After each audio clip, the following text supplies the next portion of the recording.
Halo, salam kenal. Saya Patrisius Palmalabus. Saya adalah seorang mahasiswa dari Universitas Jember. Pada kali ini, saya akan menjelaskan tentang mata kuliah Sosiologi Kebencanaan, terutama yang berkaitan dengan bencana sebagai fenomena sosial dan pandangan tentang bencana, serta peran modal sosial dalam recovery pasca bencana. Sebelumnya, saya akan menjelaskan tentang bencana sebagai fenomena sosial, pandangan tentang bencana. Sejarah bencana. Bencana telah terjadi sepanjang sejarah dalam kehidupan manusia. Bukti bencana telah terjadi karena adanya catatan dalam kitab suci. Adanya mitos-mitos dalam kehidupan masyarakat mengenai suatu peristiwa. Adanya ritual-ritual yang dilakukan oleh masyarakat untuk menciptakan harmoni dalam kehidupan. Adanya istilah-istilah bencana yang ada dalam kehidupan masyarakat seperti pagebluk, bala, dan istilah lain dalam bahasa lokal. Mitos dan cerita rakyat tentang bencana di masyarakat. Yang kita ketahui yaitu Semong, sebuah kisah tentang tsunami, mitos ular di bawah bumi, mitos kemarahan penunggu hutan, mitos kemarahan penunggu gunung. Bencana sebagai suatu fenomena sosial. Gejala alam hanya akan menjadi bencana apabila bersentuhan dengan kehidupan manusia dan yang menyebabkan kerusakan, kerugian, kehilangan, dan juga korban jiwa, serta harta benda. Apabila gejala alam tersebut terjadi di daerah yang tidak terdapat kehidupan masyarakat, beserta segala infrastrukturnya, serta tidak menyebabkan kerugian bagi kehidupan masyarakat, maka kejadian tersebut tidak bisa disebut sebagai bencana.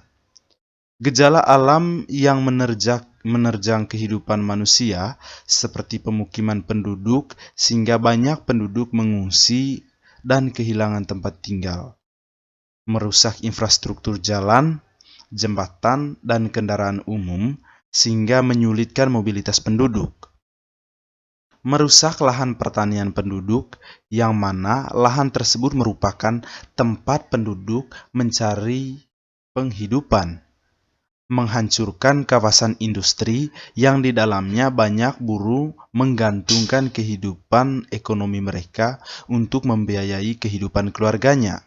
Rusaknya lapangan pekerjaan penduduk sehingga menyebabkan penduduk menjadi pengangguran. Merobohkan gedung-gedung pemerintahan sehingga menyebabkan penduduk kesulitan untuk mengurus keperluannya.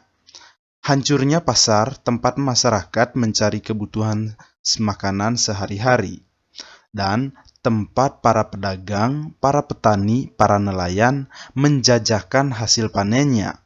Gejala alam juga menyebabkan binatang ternak sebagai investasi warga menjadi mati. Selain itu juga menghambat kegiatan belajar mengajar karena rusaknya gedung-gedung pendidikan dan juga menyebabkan trauma bagi anak-anak maupun orang tua, sehingga mereka tidak berani melepas anak-anaknya untuk bersekolah. Pandangan masyarakat mengenai bencana. Ada pandangan konvensional, yaitu pandangan yang melihat bencana sebagai sebuah takdir atau murni atas kehendak alam. Pada tahap ini, masyarakat melihat bencana sebagai sebuah musibah kecelakaan, tidak dapat diprediksi, tidak menentu terjadinya, tidak terhindarkan, dan tidak dapat dikendalikan sehingga masyarakat dipandang sebagai korban dan layak menerima bantuan dari pihak luar. Pandangan ilmu pengetahuan alam. Selanjutnya, berkembang pemahaman masyarakat mengenai bencana adalah sebagai sebuah peristiwa alam yang terjadi karena hukum alam memang demikian. Dalam tahapan ini, bencana merupakan unsur lingkungan fisik yang membahayakan kehidupan manusia. Bencana dianggap sebagai kekuatan alam yang terjadi luar biasa, tidak seperti biasanya atau normal. Bencana merupakan proses geofisika, geologi, dan hidrometeorologi. Pandangan ini menganggap semua bencana adalah peristiwa alamiah, tidak menganggap manusia sebagai penyebab bencana. Ada pandangan lain, yaitu pandangan ilmu terapan. Pandangan ini berasumsi bahwa melihat bencana berdasarkan pada besarnya ketahanan atau tingkat kerusakan akibat bencana. Pandangan ini dilatar belakangi oleh ilmu-ilmu teknik sipil, bangunan, konstruksi, sehingga pandangan ini atau pandangan terapan ini lebih fokus pada upaya meningkatkan kekuatan fisik struktur bangunan untuk memperkecil kerusakan. Yang berikutnya yaitu pandangan progresif. Pandangan ini menganggap bencana sebagai bagian yang biasa dan selalu terjadi dalam proses pembangunan. Bencana sebagai masalah yang tidak pernah berhenti dalam perjalanan pembangunan. Oleh karena itu, dituntut kesadaran pada pemerintah dan masyarakat untuk mengenali bencana di sekitarnya dan selalu memperhitungkan dalam pembangunan. Pandangan ilmu sosial berasumsi bahwa memfokuskan pada sisi manusianya, bagaimana sikap dan kesiapan masyarakat menghadapi bahaya. Ancaman bahaya adalah fenomena alam, akan tetapi bahaya itu tidak akan berubah menjadi bencana jika manusianya siap dan tanggap. Besarnya bencana tergantung pada peradaban tingkat kerentanan masyarakat menghadapi bahaya atau ancaman bahaya atau ancaman bencana. Sementara pandangan holistik menekankan pada adanya bahaya, kerentanan dan risiko, serta kemampuan masyarakat dalam menghadapi bahaya dan risiko. Gejala alam dapat menjadi bahaya jika mengancam manusia dan harta benda. Bahaya jika bertemu dengan kerentanan dan ketidakmampuan masyarakat akan menjadi risiko bencana. Risiko bencana akan berubah menjadi bencana jika ada pemicu kejadian. Sementara, adapun konstruksi tentang bencana. Yang pertama adalah bencana bukanlah suatu peristiwa yang tiba-tiba dan tak terelakkan, tetapi menjadi bagian integral dalam kehidupan yang rutin dan normal. Alam telah seringkali memberikan isyarat melalui tanda-tanda seperti melalui bintang, hewan, binatang, angin, mimpi, dan hal-hal aneh. Namun manusia yang telah penuh dengan rasionalitas, modernitas, dan kesibukan tidak mampu menafsirkan atau membaca tanda-tanda tersebut. Yang kedua adalah, tidak semua gejala atau fenomena alam harus menjadi bencana, karena itu bergantung pada kerentanan baik individu, fisik, lingkungan, sosial, ekonomi, dan lain sebagainya. Kerentanan tidak hanya bersifat fisik, namun juga mentalitas dan kapasitas masyarakat yang lemah dalam sejarah kehidupan mereka untuk menghadapi ancaman.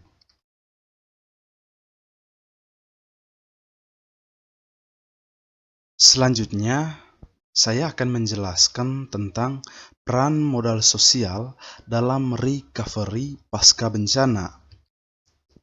Menurut Ibrahim, menyebutkan bahwa hakikat modal sosial adalah hubungan sosial yang terjalin dalam kehidupan sehari-hari warga masyarakat, di mana hubungan sosial mencerminkan hasil interaksi sosial dalam waktu yang relatif lama sehingga menghasilkan jaringan, pola kerjasama, pertukaran sosial, saling percaya, termasuk norma dan nilai yang mendasari hubungan sosial tersebut. Pola hubungan sosial inilah yang mendasari kegiatan bersama atau kegiatan kolektif antara warga masyarakat. Dengan demikian, Ibrahim berasumsi bahwa masyarakat tersebut mampu mengatasi masalah mereka secara bersama-sama, yaitu dalam partisipasi aktif. Kegiatan bersama atau kolektif antar warga masyarakat dapat terbangun bila terpenuhi ketersediaan elemen-elemen modal sosial. Elemen-elemen pokok modal sosial tersebut antara lain yaitu hubungan saling percaya, jaringan sosial, pranata, dan juga pertukaran timbal balik. Robert Putnam mendefinisikan modal sosial sebagai suatu nilai mutual trust atau kepercayaan anggota masyarakat dan masyarakat terhadap pemimpinnya. Modal sosial didefinisi sebagai institusi sosial yang melibatkan jaringan, norma-norma, dan kepercayaan sosial yang mendorong pada sebuah kolaborasi sosial untuk kepentingan bersama. Hal ini juga mengandung pengertian bahwa diperlukan adanya suatu social network atau ikatan jaringan sosial yang ada dalam masyarakat dan norma yang mendorong produktivitas komunitas. Bahkan lebih jauh, Putnam melonggarkan pemaknaan asosiasi horizontal, tidak hanya yang memberi describe outcome, hasil pendapatan yang diharapkan, melainkan juga hasil tambahan. Sementara Pierre Bourdieu mendefinisikan modal sosial sebagai sumber daya aktual dan potensi yang dimiliki oleh seseorang berasal dari jaringan sosial yang terlembagakan serta berlangsung terus-menerus dalam bentuk pengakuan dan perkenalan timbal balik, atau dengan kata lain, keanggotaan dalam kelompok sosial yang memberikan kepada anggotanya berbagai bentuk dukungan kolektif. Dalam pengertian ini, modal sosial menekankan pentingnya transformasi dari hubungan sosial yang sesaat dan rapuh, seperti pertentangan, pertemanan, atau kekeluargaan menjadi hubungan yang bersifat jangka panjang yang diwarnai oleh perasaan kewajiban terhadap orang lain. Bourdieu juga menegaskan tentang modal sosial sebagai sesuatu yang berhubungan satu dengan yang lain, baik ekonomi, budaya, maupun bentuk-bentuk sosial kapital atau modal sosial berupa institusi lokal maupun kekayaan sumber daya alamnya. Pendapatnya menegaskan tentang modal sosial mengacu pada keuntungan dan kesempatan yang didapatkan seseorang di dalam masyarakat melalui keanggotaannya dalam entitas sosial tertentu, seperti penguyupan, kelompok arisan, asosiasi tertentu, dan lain sebagainya. Sementara Berdan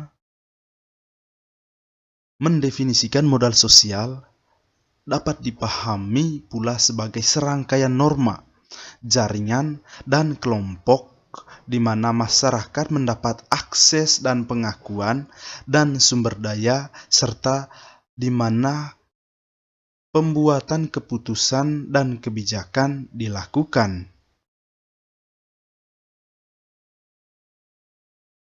Yang berikutnya adalah Volchok dan Nerayan dalam Viprianti menyatakan bahwa ada 4 perspektif modal sosial dalam pembangunan ekonomi, yaitu yang pertama, pandangan komunitarian. Pandangan ini menyatakan modal sosial dalam organisasi pada level lokal seperti asosiasi, klub, dan kelompok-kelompok warga. Modal sosial diukur secara sangat sederhana, yaitu melalui jumlah dan kepadatan suatu organisasi dalam komunitas tertentu. Semakin banyak akan lebih dan selalu memberikan dampak yang positif terhadap kesejahteraan masyarakat. Dan yang kedua adalah pandangan jaringan atau the network view, menekankan pentingnya asosiasi vertikal dan horizontal antar individu dan hubungan di dalam organisasi dan antar organisasi seperti kelompok-kelompok komunitas dan perusahaan. Dalam pandangan ini terdapat dua dimensi dasar dari modal sosial pada level komunitas, yaitu yang dikenal dengan bonding sosial kapital dan branding sosial kapital. Perspektif ini menganggap bahwa masyarakat dapat dicirikan oleh bawaan mereka akan kedua dimensi modal sosial tersebut. Perbedaan kombinasi antara kedua dimensi akan mempengaruhi hasil yang diperoleh dari modal sosial. Yang ketiga adalah pandangan kelembagaan. Berpendapat bahwa jaringan kerja komunitas dan masyarakat sipil secara luas adalah hasil dari keadaan politik. Namun, politik, hukum, dan lingkungan kelembagaan. Pandangan ini telah menghasilkan sejumlah metodologi dan fakta empiris yang kuat, namun hanya untuk kebijakan makro. Pandangan sinergi, yaitu menggabungkan pandangan jaringan dan kelembagaan atas dasar asumsi bahwa tidak satupun pelaku pembangunan, baik itu pemerintah, swasta, dan masyarakat, akan dapat berjalan sendiri di dalam mengakses sumber daya yang dibutuhkan untuk menciptakan pertumbuhan yang berkelanjutan dan berkeadilan. Modal sosial digunakan sebagai variabel penghubung. Wilczek mengajukan 3 dimensi dari modal sosial, yaitu bonding, branding, dan linking. Menurut Wilczek sebagai berikut. Assalamualaikum, selamat siang adik-adik semua. Yang pertama adalah modal sosial yang bersifat mengikat.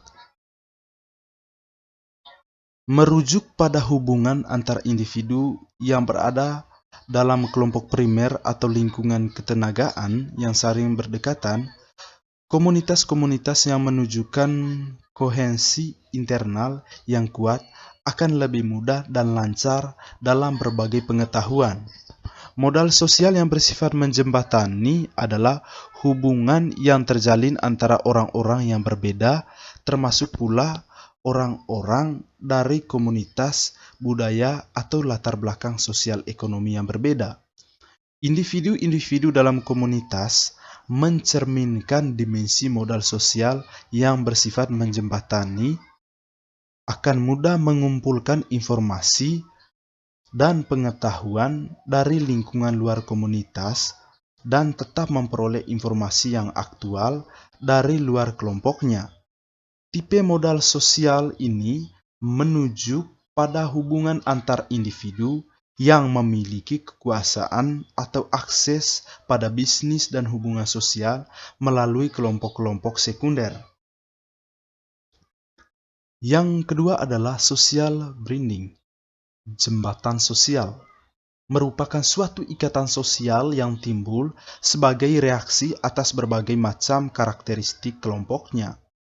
Ia bisa muncul karena adanya berbagai macam kelemahan yang ada di sekitarnya, sehingga mereka memutuskan untuk membangun suatu kekuatan dari kelemahan yang ada. Yang ketiga adalah social branding. Bisa juga dilihat dengan adanya keterlibatan umum sebagai warga atau civic engagement, asosiasi, dan jaringan. Tujuannya adalah mengembangkan potensi yang ada dalam masyarakat agar masyarakat mampu menggali dan memaksimalkan kekuatan yang mereka miliki, baik sumber daya manusia ataupun sumber daya alam yang dapat dicapai. Yang berikutnya adalah modal sosial yang bersifat mengaitkan. atau leaking sosial kapital, memungkinkan individu-individu untuk menggali dan mengelola sumber daya, ide, informasi, dan pengetahuan dalam suatu komunitas atau kelompok pada level pembentukan dan partisipasi dalam organisasi formal. Yang berikutnya merupakan hubungan sosial yang dikarakteristikan dengan adanya hubungan di antar beberapa level dari kekuatan sosial maupun status sosial yang ada dalam masyarakat, misalnya hubungan antar elit politik dengan masyarakat umum. Yang berikutnya adalah pada dasarnya ketiga tipe modal sosial ini dapat bekerja tergantung dari keadaannya. Ia dapat bekerja dalam kelemahan maupun kelebihan dalam suatu masyarakat. Ia dapat digunakan dan dijadikan pendukung sekaligus penghambat dalam ikatan sosial tergantung bagaimana individu dan masyarakat memaknainya.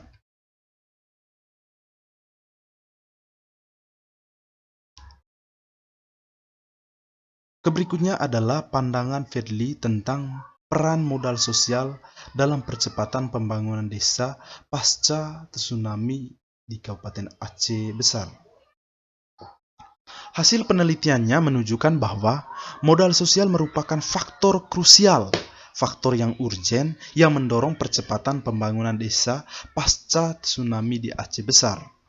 Di samping modal sosial, modal fisik, dan modal ekonomi, penelitian ini bertujuan untuk menganalisis perbedaan stok modal sosial masyarakat di masing-masing desa, menganalisis pengaruh modal sosial terhadap percepatan pembangunan rumah, dan menganalisis pengaruh modal sosial terhadap peningkatan pendapatan masyarakat pasca tsunami. Hasil penelitian menunjukkan bahwa modal sosial berpengaruh terhadap percepatan pembangunan desa pasca tsunami di Aceh Besar, terutama terhadap pembangunan perumahan dan peningkatan pendapatan keluarga. Agnes Mevarni, penelitinya yang berjudul Pentingnya Modal Sosial dalam Pembangunan Pasca Bencana, menurutnya, keberadaan institusi lokal merupakan asosiasi komunitas setempat yang bertanggung jawab atas proses kegiatan pembangunan setempat, seperti rukun tetangga, arisan, kelompok pengajian, kelompok ronda, dan sejenisnya, dan memberikan manfaat bagi masyarakat dan pemerintah setempat. Institusi lokal dalam komunitas harus dilihat sebagai suatu sistem yang paling saling atau silang menyilang, dan institusi lokal telah menyediakan jaringan pengalaman sosial atau social safety net. Ketika komunitas lokal berada dalam situasi kritis, kehadiran institusi lokal bukan atas kepentingan pribadi atau individu, tetapi atas kepentingan bersama, sehingga institusi lokal lama-kelamaan menduduki posisi penting dalam penyelenggaraan pemerintah lokal. Yang berikutnya, menurut Agnes, rasa saling percaya. Warga komunitas lokal yang digalang dan diasah melalui institusi ini semakin hari semakin didambakan sebagai modal sosial atau sosial kapital. Penelitian ini juga memandang institusi lokal seperti kelompok pengajian dan arisan sebagai sebuah modal sosial yang sangat berperan dalam kehidupan masyarakat. Agnes juga lebih banyak membahas tentang kelompok atau institusi sosial yang menduduki posisi penting dalam pemerintahan lokal. Yang berikutnya adalah warga yang secara sosial ekonomi lebih kuat sebelum terjadinya bencana secara rata-rata memiliki corak modal sosial yang lebih luas. Mereka umumnya memiliki breaking sosial kapital dan leaking sosial kapital yang lebih kuat. Kedua modal sosial ini memungkinkan mereka memiliki jaringan sosial yang lebar, termasuk dengan orang-orang maupun lembaga-lembaga penanggulangan dampak bencana. Akibatnya, kalangan ini biasanya juga lebih cepat dalam mengakses program-program pemulihan jangka menengah dan jangka panjang. Hawkins dan Muir Penelitian menunjukkan bahwa selain modal fisik, modal keuangan, modal sumber daya manusia, modal sosial juga sangat diperlukan dalam upaya penanggulangan dampak bencana alam. Apalagi karena bencana alam acap kali menimbulkan dampak sosial, ekonomi, dan kesehatan, baik fisik maupun mental yang cukup berat. Modal sosial dapat dikenali pada dua tingkatan.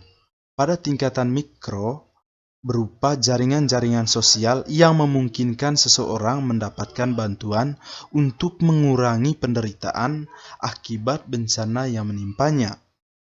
Pada tingkatan makro, dalam bentuk kelompok-kelompok sosial yang digunakan oleh warga yang ditopang norma-norma dan rasa saling percaya untuk secara bersama-sama dan terkoordinasi mendorong penanggulangan dampak bencana dan pemulihan koordinasi sosial ekonomi seperti sebelum terjadinya bencana. Pada tingkatan mikro, modal sosial berperan memungkinkan warga mendapatkan informasi, peringatan, dan bantuan untuk menyelamatkan diri ketika bencana terjadi. Begitu pula mendapatkan bantuan tanggap darurat yang dalam jangka pendek berperan mengurangi penderitaan fisik maupun kejiwaan selama berada dalam pengungsian. Di tingkat makro, modal sosial memungkinkan warga pengelompokan diri untuk lebih berperan dalam menekan corak penanggulangan dampak sosial dan ekonomi bencana dalam jangka menengah dan jangka panjang supaya sesuai dengan kebutuhan warga setempat, sesuai kondisi sosial ekonomi dan budaya setempat. Samsul Marif dan kawan-kawan tentang peran sosial kapital dalam memperkuat kapasitas pengurangan risiko bencana berbasis masyarakat, studi pada masyarakat lereng pegunungan Argopuro pasca banjir bandang di Kecamatan Panti. Hasil penelitian ini menunjukkan homogenitas jaringan sosial yang ada di masyarakat bersifat primordial. Adanya homogenitas jaringan tersebut membuat jaringan sosial pada masyarakat bersifat inward looking dengan spektrum radius of the trust yang pendek, sempit sehingga memiliki bobot resiprositas lemah. Demikian pemaparan materi saya kali ini. Semoga dapat bermanfaat bagi kita semua. Sekian.